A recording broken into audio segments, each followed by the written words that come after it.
سورہ اخلاص۔ سورہ اخلاص کا تعارف، مقام نزول۔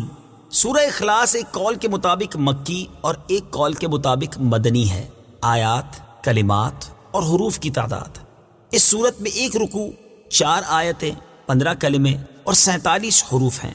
سورہ اخلاص کے اسماء اور ان کی وجہ تسمیہ: مفسرین نے سورت کے تقریباً 20 نام ذکر کیے ہیں، ان میں سے 4 نام یہاں ذکر کیے جاتے ہیں۔ نمبر 1، اس سورت میں اللہ تعالیٰ کی خالص توحید کا بیان ہے، اس وجہ سے اسے سورہ اخلاص کہتے ہیں۔ نمبر 2، اس سورت میں یہ بتایا گیا ہے کہ اللہ تعالیٰ ہر نقص و عیب سے بری اور ہر شریک سے پاک ہے، اس مناسبت سے اسے سورہ تنزیہ کہتے ہیں۔ نمبر 3، جس نے اس سورت سے تعلق رکھا وہ غیروں سے الگ ہو جاتا ہے، اس لیے اسے سورہ تجرید کہتے ہیں۔ نمبر 4، اسے پڑھنے والا جہنم سے نجات پا جاتا ہے، اس بنا پر اسے سورہ نجات کہتے ہیں۔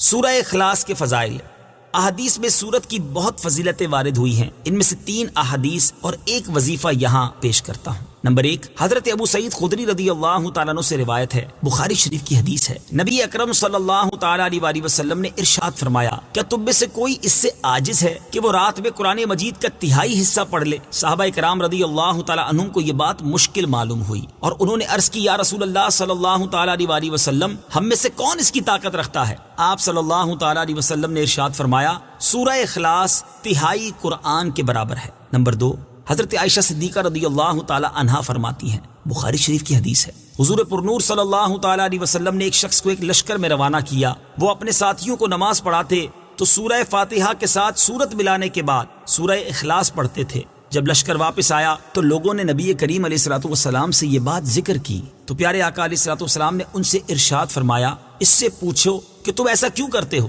جب لوگوں نے اس سے پوچھا تو اس نے کہا، یہ سورت رحمان کی صفت ہے، اس وجہ سے میں اسے پڑھنا پسند کرتا ہوں۔ تاجدار رسالت صلی اللہ تعالیٰ علیہ وسلم نے ارشاد فرمایا، اسے بتا دو کہ اللہ تعالیٰ اس سے محبت فرماتا ہے۔ نمبر 3، حضرت انس رضی اللہ تعالیٰ عنہ سے روایت ہے، ترمذی شریف کی حدیث ہے، ایک شخص نے سید عالم صلی اللہ تعالیٰ علیہ وسلم سے عرض کی کہ مجھے اس سورت سے بہت محبت ہے، ارشاد فرمایا، اس کی محبت تجھے جنت میں داخل کر دے گی۔ نمبر 4، تفسیر ساوی میں لکھا ہے کہ جو شخص گھر میں داخل ہوتے وقت سلام کرے اور اگر گھر خالی ہو تو حضور اقدس صلی اللہ تعالی علیہ وآلہ وسلم کو سلام کرے اور ایک بار قل هو اللہ پڑھ لیا کرے تو انشاءاللہ فقر و فاقہ سے محفوظ رہے گا، اور یہ بہت مجرب عمل ہے۔ سورہ اخلاص کا شان نزول: اس سورت کا شان نزول یہ ہے کہ کفار نے رسول اللہ صلی اللہ تعالی علیہ وسلم سے اللہ رب العزت کے متعلق طرح طرح کے سوال کیے۔ کوئی کہتا تھا کہ اللہ عز و جل کا نسب کیا ہے، کوئی کہتا تھا کہ وہ سونے کا ہے یا چاندی کا ہے، یا لوہے کا ہے یا لکڑی کا ہے، کس چیز کا ہے؟ کسی نے کہا وہ کیا کھاتا ہے، کیا پیتا ہے، ربوبیت اس نے کس سے ورثے میں پائی اور اس کا کون وارث ہوگا؟ ان کے جواب میں اللہ تعالیٰ نے یہ سورت نازل فرمائی اور اپنی ذات و صفات کا بیان فرما کر معرفت کی راہ واضح کی اور جاہلانہ خیالات و اوہام کی تاریکیوں کو جن میں وہ لوگ گرفتار تھے اپنی ذات و صفات کے انوار کے بیان سے محو کر دیا۔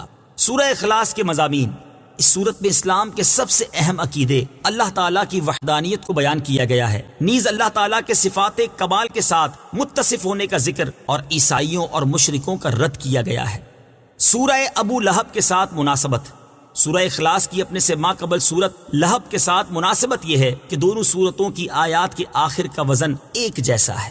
بسم اللہ الرحمن الرحیم۔ ترجمہ: اللہ کے نام سے شروع جو نہایت مہربان رحمت والا ہے۔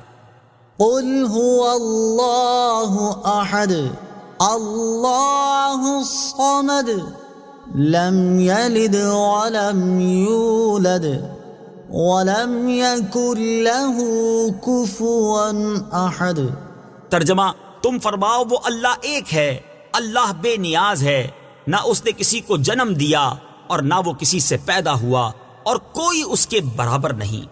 قل هو اللہ احد۔ تم فرماؤ وہ اللہ ایک ہے۔ تفسیر صراط الجنان میں ہے، عرب میں کفار کی بہت سی قسمیں تھیں، دہریہ، مشرک، اللہ تعالیٰ کی صفات کے منکر اور اللہ تعالیٰ کے لیے اولاد ماننے والے وغیرہ۔ اس صورت میں ان سب کی تردید ہے۔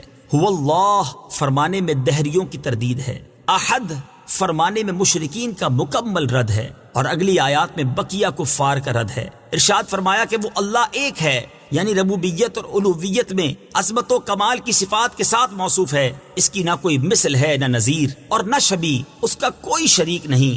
اللہ الصمد اللہ بے نیاز ہے۔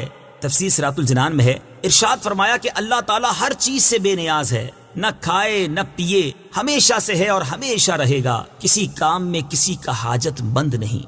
لم یلد ولم یولد نہ اس نے کسی کو جنم دیا اور نہ وہ کسی سے پیدا ہوا۔ تفسیر صراط الجنان میں ہے، اللہ تعالیٰ اولاد سے پاک ہے کیونکہ اولاد باپ کی جنس سے ہوتی ہے، اور اللہ تعالیٰ اس سے پاک ہے، یوں ہی وہ خود کسی سے پیدا نہیں ہوا کیونکہ وہ قدیم ہے یعنی ہمیشہ سے ہے، اور پیدا ہونا اس چیز کی صفت ہے جو پہلے نہ ہو اور پھر وجود میں آئے۔ اس میں مشرکین اور یہود و نصارہ سب کی تردید ہے۔ مشرکین فرشتوں کو اللہ تعالیٰ کی لڑکیاں کہتے تھے، یہودی حضرت عزیر علیہ الصلوۃ والسلام کو، جبکہ عیسائی حضرت عیسیٰ علیہ الصلوۃ والسلام کو خدا کا بیٹا مانتے تھے۔ ولم یکن له کفوا احد اور کوئی اس کے برابر نہیں۔ تفسیر صراط الجنان میں ہے، یعنی نہ ذات میں نہ صفات میں، کیونکہ وہ واجب ہے، خالق ہے، باقی سب ممکن، مخلوق اور حادث ہیں۔ اس کی صفات ذاتی، قدیم، غیر محدود ہیں، جبکہ مخلوق کی صفات عطائی، حادث اور محدود ہیں۔ صدق اللہ